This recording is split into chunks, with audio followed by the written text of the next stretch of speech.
The Aiper Scuba SE was sent to us by Aiper for our review, and this thing is tiny but powerful. It's great. It's really, really great. You can hold it literally with one hand, as you can see what I'm doing right there. And this little thing is a pool vacuum. It's ideal because of, look at that, you've got those two little brushes that you attach. They come in the box, obviously, and they attach next to the two vents, the two vacuums that are actually being sucked into the filter, and I'll show you the filtration system very soon.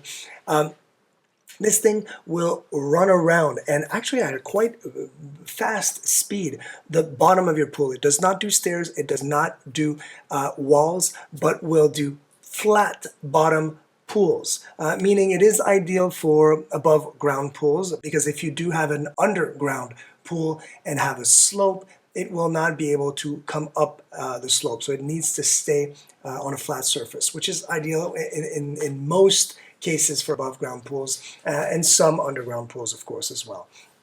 This thing has a really big suction power, and it runs everywhere. And when it runs out of battery, it actually will self-park itself and wait to be retrieved exactly where it's supposed to be. It's pretty cool.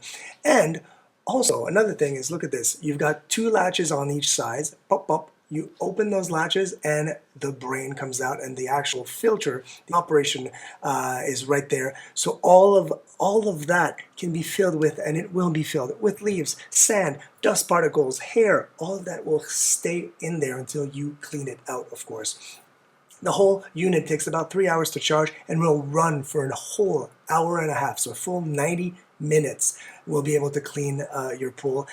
It does have a lot of propulsion from the back and the front, so if it hits a wall, it propulses back and kind of like pivots and turns, and you'll see in the video, of course, how it does that. It's pretty wild. It works incredibly well, and we're very happy to see it work flawlessly. Again, the first time we put it in the pool, it worked incredibly. It does, when you turn it on, the pump, the unit itself turns on, but the pump does not start, the vacuum does not start until it is fully submerged, which is a great thing. And Aiper also includes this hook that you're seeing there. That hook is to be able to retrieve it. And of course, the hook is compatible with all normal standard pool poles that you can put the hook at the end and be able to retrieve your unit. It's awesome.